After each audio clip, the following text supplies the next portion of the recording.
Hai, Cryptos Indonesia. Hari ini ada hot news lagi ya. Pincel mengeluarkan berita ada satu developer Indonesia lagi yang melakukan penipuan dengan mencabut likuiditas mereka ya. Saya akan bacakan sedikit berita yang dikeluarkan oleh Pincel ya. Setelah penyelidikan ekstensif terhadap peristiwa setelah pra penjualan dan peluncuran proyek yang disebut Lil Dragon, kami telah mencapai kesimpulan bahwa orang-orang di baliknya dengan sengaja menipu investor mereka dan mencuri dana dari likuiditas. Ya.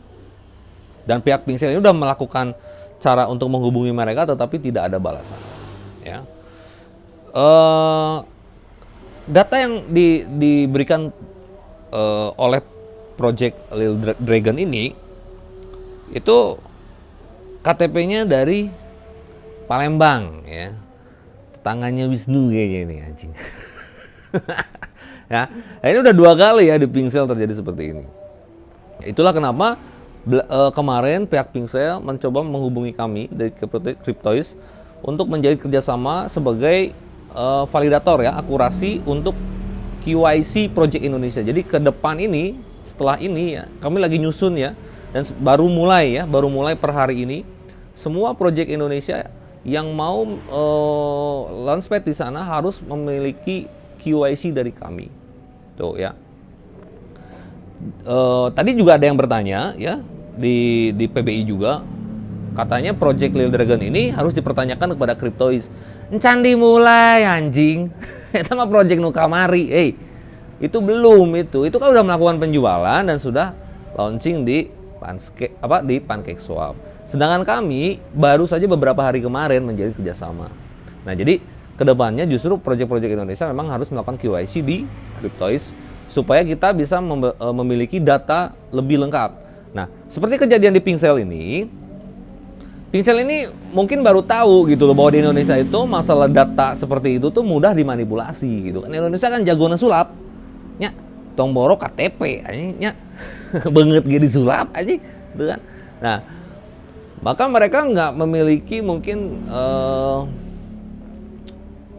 pegangan yang lain gitu ya dari data yang didaftarkan itu, sehingga mereka ketika terjadi seperti ini mungkin ya hanya bisa menampilkan data ke publik sehingga pihak investor atau pembeli koin mereka di public sale atau di IDO di Pincel bisa melakukan langkah hukum sesuai yang diinginkan jika diperlukan. Datanya diberikan oleh Pincel. Nah, kami pun nanti akan melakukan semacam KYC yang telah dilakukan oleh Pincel sebelumnya. Namun, kami akan melakukan jauh lebih ketat lagi.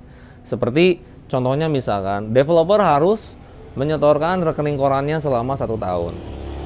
Dan kita akan cek financial activity-nya, seluruh tim core-nya gitu. Sehingga kita tahu nih, oh kalau misalkan developer ternyata dicatat di transaksi keuangannya banyak utangnya ya, banyak transaksi krediponya ya, banyak akun aku lakunya, obatnya nganyuk, kita nggak akan ACC itu gitu. Jadi karena logiknya seorang developer itu pasti memiliki catatan transaksi yang baik ya. Jadi mudah-mudahan kerjasama Cryptois dengan Pincel akan sedikit banyaknya bisa menekan angka jumlah proyek Indonesia yang melakukan penipuan ya, terutama dalam hal mencabut likuiditas.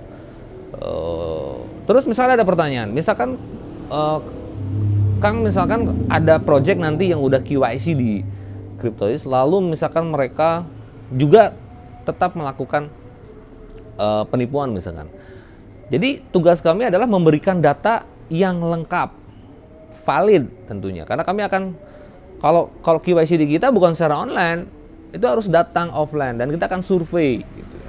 Sehingga data yang kami lakukan, data yang kami punya itu sangat berguna bila terjadi hal yang tidak diinginkan untuk para investor melakukan tindakan hukum. Gitu. Karena kami bukan lembaga OJK, gitu. Kita cuman istilahnya untuk hanya memverifikasi KYC tersebut. Fungsinya apa? Misal seperti ini ya. Developernya jujur, foundernya jujur, IT-nya bangsat misalkan ya.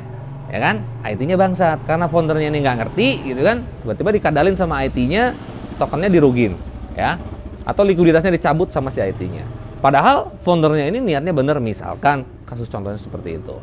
Tanpa ada QYC, pegangan verifikasi yang detail kepada kami, tentu mungkin pihak foundernya juga dan nggak ada tanggung jawab lebih gitu. Tapi kalau misalkan terjadi seperti itu, karena dia merasa pernah melakukan KYC kepada kita, catatan transaksinya ada pada kita, gitu kan, bukti-buktinya ada pada kita, sehingga yang diharapkan jika terjadi seperti itu, founder tetap akan melanjutkan project, gitu loh.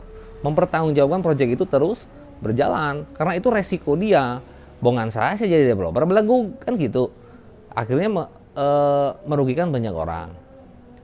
Kasus penipuan itu ada klasifikasinya ya, maksudnya bukan berarti harga koin turun itu disebut penipuan, tidak tentunya. Tapi yang jadi masalah sekarang itu banyak tiba-tiba project yang melakukan launching perdagangan di platform swap, PancakeSwap, tiba-tiba mencabut likuiditasnya, ya, tanpa alasan yang jelas. Artinya dia membawa kabur kan, karena kan sebenarnya uang dana yang didapatkan dari hasil penjualan itu, developer harus menyediakan likuiditas di pasar itu supaya kalau orang mau jual beli itu tetap bisa. Ya, jadi ini sedikit penjelasan juga dari kita gitu ya, karena tadi ada juga yang nanya ini harusnya ditanyakan ke pihak Cryptoiz, karena kan pihak Cryptoiz yang sekarang melakukan KYC kan itu project yang kemarin. Hey, kita baru mulai, ya, itu mah udah kemarin-kemarin, kita belum ada kerjasama kemarin-kemarin. Nah, jadi yang diharapkan justru ke depan setelah ini lebih menekan angka project scam di Indonesia untuk tidak banyak project scam lagi, gitu ya. Ya mudah-mudahan teknologi atau ekosistem kripto ini nanti akan semakin berkembang ya, karena saya pikir akurasi dan tim audit itu akan muncul berkembang ya untuk memverifikasi project-project yang akan melakukan penjualan di awal. Dan kami Cryptoiz ingin berada pada bagian itu ke depan dan ingin mengembangkan platform ini dengan baik. Mudah-mudahan semuanya berjalan lancar. Oke, jadi buat developer Indonesia, kalau mau launchpad siap-siap ditanyain sama Mas Gapen, ya. Kalau foundernya ternyata bukan founder gimana? Kalau foundernya ternyata bukan founder, goblok anjing itu arti. Ya, bukan founder ngaku founder, nggak tahu kripto malah jadi CEO. Hey, ya, bye.